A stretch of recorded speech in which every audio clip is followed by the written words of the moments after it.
Let's do it. Sweet. Whoop. Good morning. Hello and welcome to the Sun Dragon Sideshow. The Dear Becky and Lizzy edition. My hair is going to cast shadows from all the bright... It's so sunny out there. It is the Dear Becky and Lizzy edition. Hi. Were you going to say something? No. Oh, I'm Rebecca. Carrying on. I'm the owner of Sun Dragon Art and Fiber in bright, sunny, and chilly Brevard, North Carolina. I'm Liz. I'm the minion there. What? So it's gonna be warmer today than yesterday. Yep. But there is rain in the forecast Yes. for this weekend, and everyone's getting super butthurt about the parade being in the rain. Our Christmas parade is this Saturday. And the online kerfluffle, I don't know if Bernie told you this. No. The online kerfluffle is, but what if it rains? And the policy for Brevard is parade happens, rain or shine. And people are like, well, Hendersonville's already rescheduled, and Brevard should too. No one's going to be there. Anyway, it's not 100% chance of rain. It might not rain. Who knows? Anyway. We need the rain. So, people could be outstanding dancing in the cold rain because, we need the rain. Yes, but that's okay. Or that's not okay because we can't have the parade in the rain. Oh, the other reason people are upset, this is small town life, by the way, is they switched the schedule. So instead of the parade and then the lighting of the Christmas tree that evening, Yeah. the lighting of the Christmas tree is the night before the parade. And people are like, we have to come into town twice. I'm not going to do that. And other people are going, I get to come into town twice and not get exhausted in one day. That's wonderful. So you never know, right? All right. So today's the day we answer questions, and we're going to get through as many as we can. We have like 4. So we're going to get through as many as we can. Yep. And I'm working on my nephew's Christmas present. It looks cool. I think it's going to be very cool. That's the Robin colorway? This is the Robin colorway in the signature 4-ply. The fingering weight self-patterning yarn. And it'll do something different. It'll do thicker stripes if you do socks, but it does thinner stripes when you do a hat. All right. So, I'm going to show this off more on Tuesday, but look how cool, like the fingers on a glove. I finished this one. The fingers make really cool thick stripes because there's such a small number of stitches. So it's the same yarn, and I just kept going, and that's what happened. I think it's really cute. It's really cute. I think it's so cute. Okay, go ahead. Dear Becky and Lizzy, congrats on the new shop. I held back my question due to the move, but on the last Thursday there were no questions. So I think I can move forward with my question. We are so sorry because... it was Thanksgiving. Thanksgiving interrupted getting to this. So I think they'll be okay. Yeah. Apparently, we're very, very so sorry. So sorry. Okay. She's gonna start a sorry jar for me. Oh my gosh, I can retire tomorrow. Mm-hmm. Okay, go ahead. First of all, I had not knit anything. Can't afford it. But practice swatches last year, trying to teach myself to knit when I came across Sun Dragon tips and tricks. I watched all the Papillon lessons and watched your vlogs on your Papillons. When you said an adventurous beginner could do this, I decided to give it a try. I have made 5 so far. Sweet. I gave away 3 as Christmas or birthday presents. Not that I don't have any issues, but did overcome them with a lot of recounting and some backing out. So thanks for that. I find it makes all the Papillons unique and different because they're not going to be perfect, probably. Yeah. And that's okay. Anyway. So after watching more of your vlogs, I understand Liz was trying to see how it would translate to crochet. As a longtime crocheter, I was interested in the results, but didn't see anything further on that. How did that turn out? If one was finished, I would be interested in seeing the results. Thanks. It didn't get any further than what everybody saw on way back when. Like you tried just actually following the pattern but putting single crochets and actually turning around and going back and forth and using single crochets instead of knit stitches. And that worked for the short rows. It shrunk up, but because the single crochets are different size, instead And of they're being like a thicker. proper triangle, it was like a Yoda face. I remember it didn't really lay flat, right? It kind of puckered and did weird things. Yeah, so. it did. I think blocking might have helped. There's got to be a way, and your way. I still stand by instead of doing short rows, because what you want, I mean, it could be a way to have it actually like slant and not just be a little bloop. But I still stand by Oops, sorry. making things. How dare you? You touched me. No, okay. Sorry, Jar. That one was acceptable. When you bump someone, saying sorry is just fine. I hit you with my needle. It didn't feel like it. Okay. It felt like a fingertip. It's fine. It still was justified. You know, when you run into someone in the street, you say sorry, excuse me, whatever. Anyway, squirrel. I still think to do the little line and then the you could do single crochet and then do the half double, doubles, triples, but you'd have to figure out the right balance for that. We haven't experimented with that. We don't have time. We honestly don't have time. People say, "Oh, so I could send you the pieces of the sweater and you could finish it for me, right?" And we say, "We have someone who could do that for us, for you." We don't have time. That's not our job here. We have so much other stuff to do. Some of it is not necessarily we don't have time. That's not our focus. Yeah, well, that's true. Because And that leads to not having the time for it because our focus is elsewhere. yeah, Yes. and like I would like to play around with the papillon in crochet again at some point, but right now I chase butterflies all the time, and I'm on to like 50 other butterflies. So yes. And even if we had figured it out, we would have to do it with permission of the pattern writer. And Marin, the pattern writer, like, we know her, we talked to her.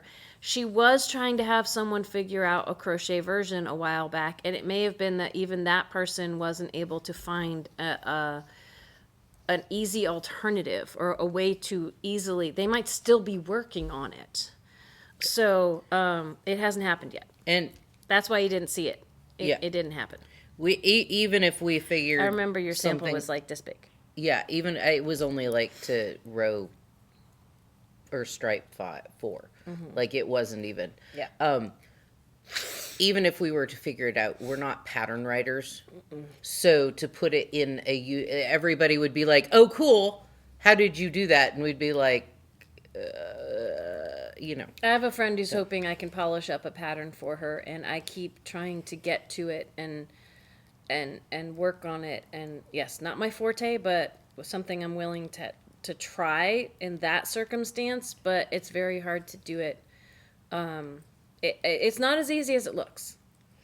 When you use a well-written pattern, a lot of work went into that, which is why I am perfectly willing to pay for a well-done pattern because someone put a lot of work into it. So, and when people go, "Oh, your stuff in here is so beautiful," I say, "Thank you. I used a pattern."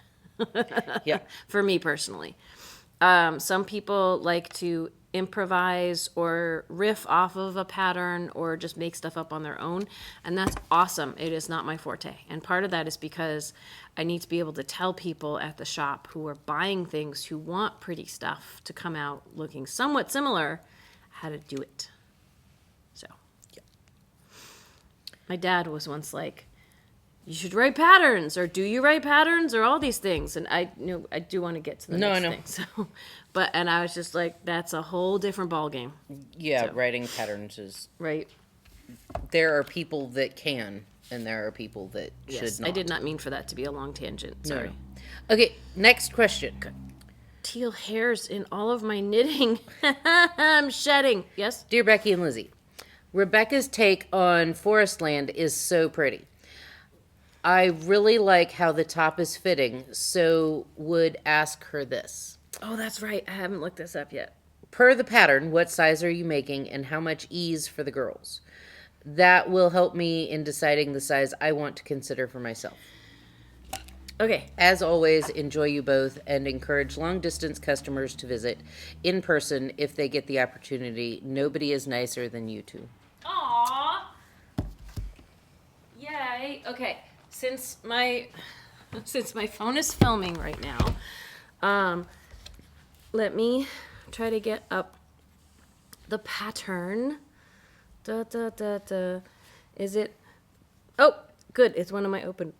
I have a million windows open on my computer. Are we surprised? No. Nope. No. So, okay. So with the caveat that my gauge might be right, but I think it's maybe a little small, but I was getting gauge when I started. You know, if you liked how that fit, my plan is I am making the F size of the pattern. There's A through M. I'm making the F size of the pattern, which is supposed to come out to a 47.5 inch bust. And last time I met, my girls are probably at 43, 44. Honestly, I think I'm getting a little bigger with time and with not going to the gym and the move and the stress and the eating and the, stuff. So I would say I'm probably at least a 44. I could try to measure myself right now. When you measure yourself, things will be off. So let's say I'm a 44, 43 to 44. And I'm doing a 47.5, so I'm giving myself 2 to 3 inches of positive ease. And the sweater, it says choose a sweater size that is 2 to 6 inches larger than your actual bust circumference. So I'm almost at the spot where maybe I should bump up to a 50 at some point. But I'm trying. So what I tried on yesterday, and I could try it on again today, doesn't have a ton of positive ease. It has just a little, which is my comfort zone, is either to be roomy or to be like, have a little bit of room. I don't like things with negative ease because that's a little like, ooh. I don't want to show off all my curves because some of them I like and some of them I don't. But I have 2 to 3 inches of positive ease going on in that sweater. Is the hope. And here's the other thing. I don't have, I think I left my 30-inch wrist ruler back there. And it's kind of hard to measure this right now since there's so little of it after sleeve separation. But, good. Tape measure on the table. Whee! This is hard to... Yeah, when I'm roughly measuring across this because like the sleeve separation part is there's really not much there. I am getting just about 23 to 24 inches across, which is about 46 to 48, somewhere in there. This looks like it's probably gonna. I mean, I need to knit a lot more to get a fully accurate measurement, because even the barber cords are stretching this out right now. But I would say I've got 46-ish inches going right now, maybe 47. So I might be pretty much on for this size. So I've got a couple, 2 to 3 inches of positive ease is what's going on. So, because this is something you should never do unless you absolutely can't have. Do you want me to help? Sure. Well, okay, let's do this. Measuring over and without my arms down at my sides. I just want to show people what happens when you measure. What is it curved? You were dropping. See, this is a problem with measuring yourself. Over this sweater, I'm getting 45 and a half. And sometimes when you drop your arms, you'll get more. So I could be even as much as, I could have grown a lot, actually. And I've been going off of an old measurement. But somehow this is all still fitting, right? So, here, how about, yeah, let's do this on camera, people. Here, I'm going to try this.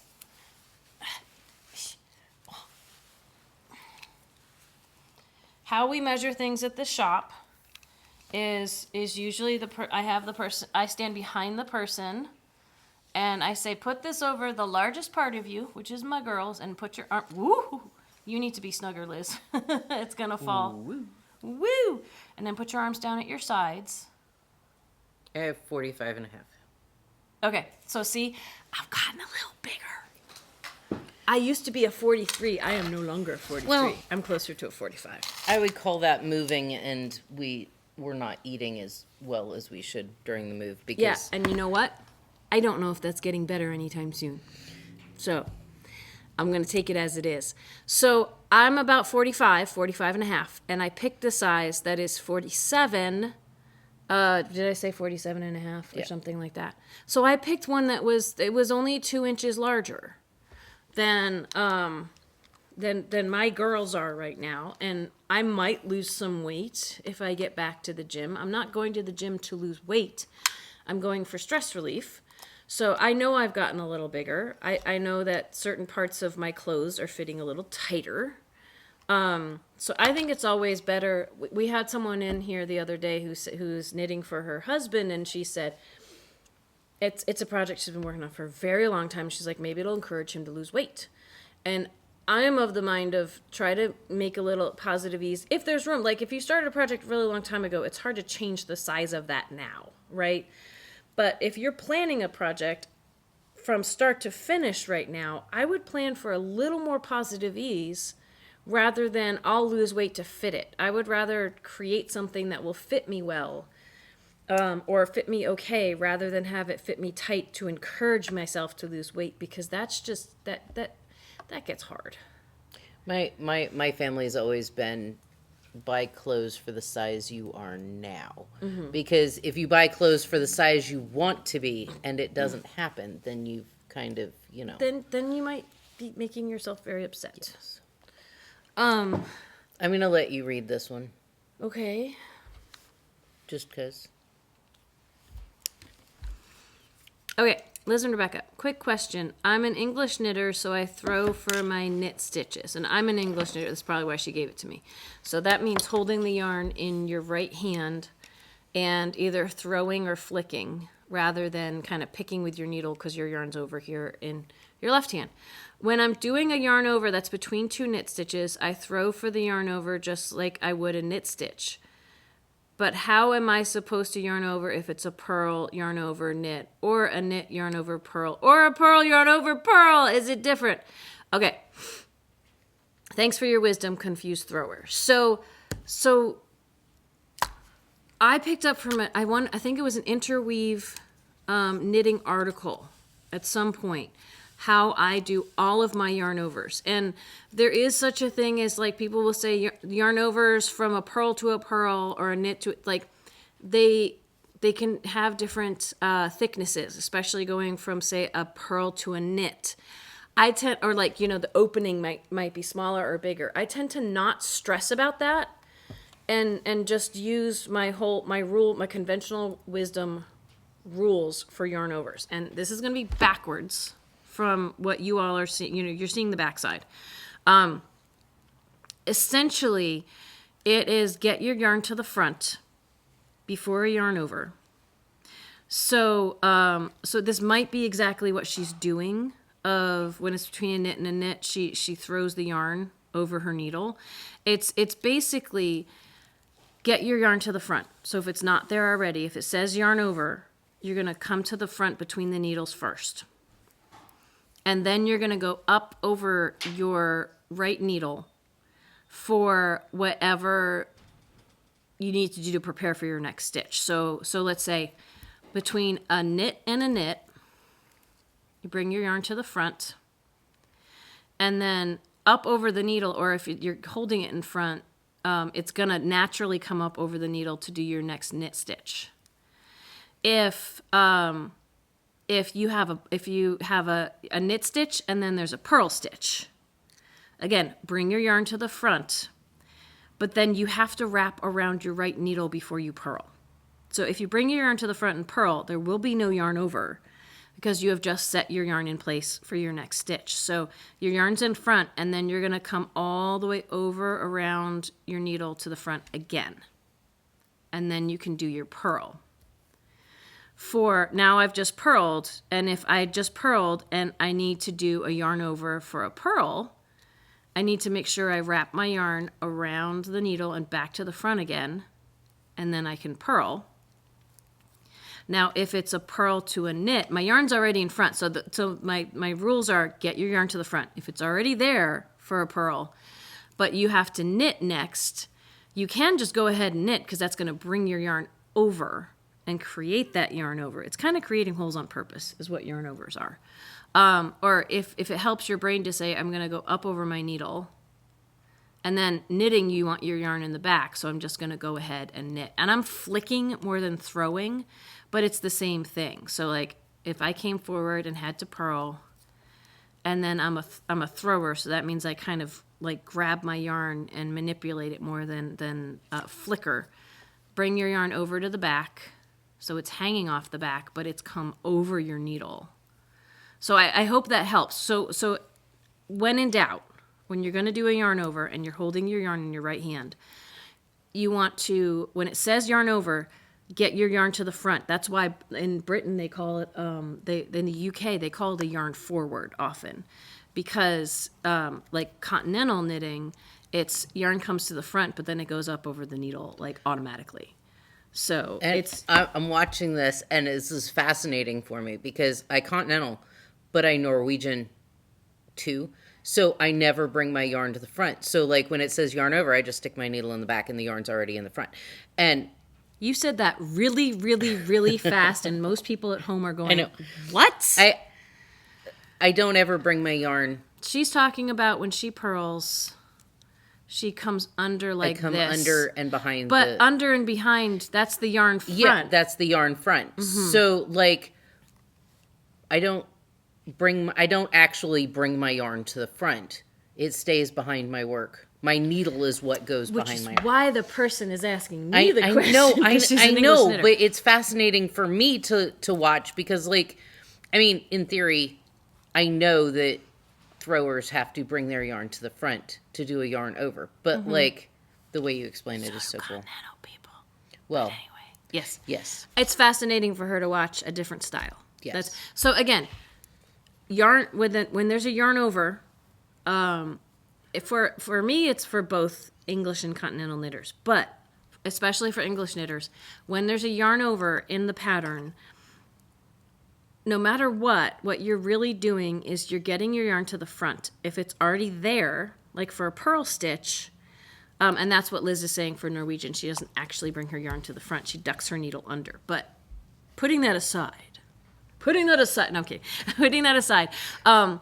you want to make sure your yarn is in the front. It's like setting your yarn to purl, but for a yarn over, then you're going to go up over your right needle and then get set for your next stitch. So for if you just did a knit stitch, you have to move your yarn between the needles to the front. Some people go the other way. They're like, oh, yarn over, my yarn's in the back. I'm going to bring it over my right needle and then through. The article I read, and it has worked for me. Like sometimes the holes are different sizes depending on what the next stitch is or what the first stitch was. I don't tend to stress about that. So what I do is I first bring my yarn to the front. So if it's a knit stitch, I bring my yarn to the front like I'm going to purl. And then if I'm going to knit again, I bring it up over the needle. And it's already in the back and I can knit. If I need to purl, it needs to go over the needle and come back again to the front. That's why it might be between a knit and a purl, you might have a little more yarn because it's going a little bit further. Sometimes people tug on their purl stitch a little bit after that, but you want that slanted extra loop that has nothing connected underneath it, no like what I call V-neck or turtleneck underneath it. To create the hole. You're making holes on purpose with yarn overs. And with purl stitches, if your yarn's already in front, so you'll start from where you are and you will go up over the needle and then you'll prepare for your next stitch. So if there's a knit stitch after a purl stitch, you've already done all the work. That sometimes makes the smallest hole, but again, I don't stress about it too much. If you are purling next, so the purl, you already have the yarn in front, you bring it up over the needle, and then it needs to come back between the needles to do your next purl to actually have a hole. So that's my thing. Get your yarn to the front, or if it's already in front, yay, you don't have to do anything on that end. Then get it up over your right needle and then set up for your next stitch. And that will work. That helps me from being confused of, okay, if it's a knit stitch or a purl stitch or what's going after it. Get it to the front. If it's already in front, yay. Get it over your right needle and set up for your next stitch. And that will shift slightly depending on what stitch you had before and what stitch you have after. But as long as you remember, yarn needs to be in front first and then over the needle, your right needle, and then set up for your next stitch. It should help you figure out what happens with all of those combos. It makes sense. I might have videos on that on my tips and tricks channel. I can't remember. I've made so many videos at this point.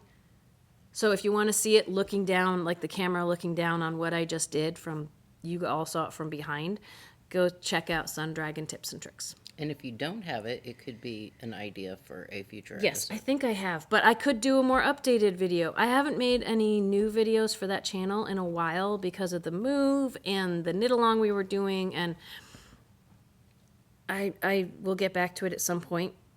I have to figure out what I want to make a video on next, but maybe an updated video on that could be it. I don't know. We'll see. Do you have time for one more? I think we have time. Do you have time? I have time. Okay. You're directing. How we make executive decisions like that is I look over at the clock, and the clock says there's still 25 minutes till the shop opens, and I don't think it'll take and we've been filming for 25 minutes. I don't think it'll take us that much time again to answer the next question, but let's see. I'm going to back out all my yarn overs while you're reading and try to pay attention. Good morning, Becky and Liz. I watched an older side-by-side due to bad weather, and Liz, you had long hair past your shoulders. Just wanted to say you looked fantastic as you always do. Told you. I did. Pre-dreads, I had hair about as long as Rebecca. Post-dreads, it's short. Because and why is it it's easier to braid. Doesn't have to braid as long to get her fancy hair in. It takes like 4 hours to pull my hair out when it's that long, like pull my dreads out. And when people compliment her hair, she changes it. I do. So, but thank you. It's hair. It's hair. Becky, I'm loving the way your sweaters are turning out. Now to my question. Liz, how many sweaters do you have without the sleeves? A previous show you had so many. Just wanted to see if you made any progress. Thank you for all you do. Love Do you knitting think she in the means dark. ones that are sleeve separation and you haven't added sleeves, or ones that don't have sleeves on them, like your? I finish projects that I really, really want to finish, or that I'm very excited about. And if it's one that I get into and I'm not excited by it, I will butterfly chase to another project. I have no idea how many sweaters I have on needles in various states of progress. I'm sorry, I got distracted because I think he set his alarm off and left. But anyway, sorry. Can you say that again? I finish the projects that I'm very excited by. And the projects that I'm not sit and languish on needles forever. Sometimes I'll get back. Like, I have one that I really want to refine. I don't know where it went. When we do finish your frog at February, you participate by accident. Yes, it's completely by random accident happenstance that I finished or frogged a project in February. Mm-hmm. And I did not intend to, and it still bothers me that I did. I am not planning on participating yet again this February. Well, and by that I also mean you don't go and say, I'm never going to finish this. I will stop it now or rip it out. It still sits there until you decide to go back because to it. Sometimes, I've had a few projects over the past 6 years that I have been like, oh, look, here's this. I wonder where I am in this. Oh, I'm only 10 rows from the end of the pattern. I'll knock it out. It's random. So I don't generally rip stuff out or take needles out because I'd never find the needles that go back in the project. And it's, yeah. So was the question, how many do you have? And the answer is we really don't know. I really don't know. And Okay. it, like... I'm just summing up. Thank you. It's like the movie we watched on Yes. Thanksgiving. Let me explain. No, No, it's too long. it's too long. Let me sum up. There's too much. Let me sum up. The other thing is, when you all watch our previous episodes and you see stuff on there, we don't go back and watch them. I'm not even going to go back and watch this one. I think, like, for the first, like, 5 or 6 we did, like, but that We're was like this 3 is years fascinating. ago. And we can't. So it's lovely, but if you ever reference something from an old episode, we're only going to mildly know what you're talking about, potentially. We might go back and look. It's very possible. We'll go back and check. But yes. And we love that people are rewatching, and like it's so crazy to see numbers change and shift and be strong and all that kind of stuff. But it's like, yeah. We do this so many times a week, it's really hard for us to keep track. I want to say the last time I looked at YouTube, and I'm pulling it up now because we did have a question from yesterday's thing before I go to there. We have 575 videos. So that's like more episodes than most TV shows get up to. Back when we hit like 200 or something, yeah. we were all like, what? Yeah. Oh my gosh, there's 300. No, stop. Yeah, Stop. yeah. Can you, what are you doing? There was a question yes. on yesterday's episode regarding your sweater, your golden fern, the orange and the blue. Goldwing. Goldwing. One of the golds. Yes, and it was Carmen. Yes. Can you share how many skeins you used for your beautiful sweater? Okay. I'm not sure. But so let me see that one. We know there were 2 skeins of orange because the orange. I'm in my second skein, and I'll be using the remnants of that for the bottom of the sleeves. I think I have at least 2 skeins. I think I factored for like 6 skeins of the blue, but I couldn't tell you how many I've used. I am almost out of whatever skein I'm on right here. I'm gonna like peek in here. I'm on really short needles right now to do the ribbing at the bottom. I see a new skein started here. I want to say there's been at least 2, if not 3 skeins in the body right now, and I have 1 skein attached for the sleeve and another skein. So that's probably going to be 5 to 6. I think the yardage might have called for 6 to 7 because I like having a little more more length on these. So I would factor about 6 of these. That's another thing that, quick before we go, I can see what the pattern was saying. Because a lot of colorwork sweaters, you only need 1 skein for the top work, like this one. But the gold wing starts with your contrast color doing a lot of the background work, and then it flips. So let me see, while we have you all here, while I have my computer, gold wing. I'm going to open up that pattern and see what, again, I think I'm making size F, maybe. And the main color, it says 1,300 yards. And that is, and then the contrast, it was 310, which is over 1. I had to do 2 of the contrast. 1,300 yards, that is pushing towards 7. That's like over, I can't do math. Over 6. Well, can you do the math of 1,300 divided by 219? Because I am using the, I'll throw it back. 5.93.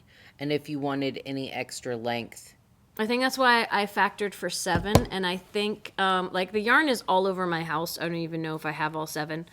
But I think when I picked the yarn out for it, I had like 6 of one dye lot and 1 of another, and I said fine, and I used up all that I had. Or it could be that I only had 6 and it was 5 of one and 1 of another, and I might have to steal another new dye lot. But I was gonna use the old dye lot in the color work, and I can't even remember at this point if I did. I think There's you too much did going because on. you started. Yeah, I tried to. Yeah. But yeah, I want to say I might have only used 3 at this point. I think I'd be really lucky to say I've only used 2, but I think it's 3.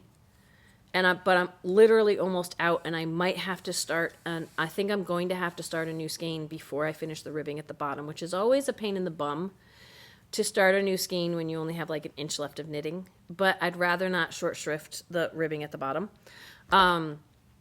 So that then I'm gonna be on skeins 4 and 5 for the sleeves, and I might need the 6th one to make sure. The sleeves are extra long, and I know I have a knitter, at least one knitter out there, Susanna, who is like dying to see what I do with the sleeves, and I'm not sure what I'm gonna do with the sleeves. But the sleeves are kind of designed to have the color work be like hanging off your hand. And for those of us who don't have super long arms, that's a little bit like, and I'm not sure if I'm going to shorten. There's like 3 inches of knitting before you start your decreases. And I don't know if I'm going to shorten that amount or if I'm going to shorten the number of rows between decreases. Because either way, I probably need to shorten my sleeves up a little bit. But it's also that funky kind of sleeve like the golden fern, which is my fingering weight one that I did, where the end of the cuff, the ribbing, is part of the color work. So it's a little harder to just say, oh, I'll shorten or lengthen my cuff. You kind of can and you kind of can't. So we're going to play around with that. But anyway, Yep. I think we've covered everything. And then some. Ta-da! And I might have gotten like, ooh, as stitches slide off my needle. I got a little more knitting done on my hat. Yay, getting Christmas stuff done. I am one weave back across and then my ends from the last square for Jimmy's blanket. I think you should just give it to him like this and tell him to sew it together. Yeah, no. It's not going to happen. Yeah. This is going to be a blanket. A nice, thin, light blanket. I need to get more of these in at some point. There's so many things I need to get. I have ordered so much yarn and accessories and things for the shop to fill it back up to capacity, and yet things are not back up to capacity. Like, what's coming is getting some stuff back to capacity, and then someday. Some lifetime. I don't know. Anyway, we have, if you would like to have us answer a question next week, the easiest thing right now is, did you say we had a letter? We had the letter with the We'll play around with those this week and get back. They were with different size silicone tubes for adaptations to the barber cord idea. We will always be carrying the original barber cords for that thickness, because she is the one who invented it, and we believe in supporting the original creator. But for different thicknesses, we're thinking about playing around with stuff. When we had someone send us some things to try, and we will take a look at those. But if you would like to have your questions addressed on a Thursday, the fastest way is to email Liz at sundragonartandfiber.com. And you can always send us a letter or a package. At this point, you will be writing to Sun Dragon Art and Fiber, 283 North Broad Street. I have to practice that. Brevard, North Carolina, 28712.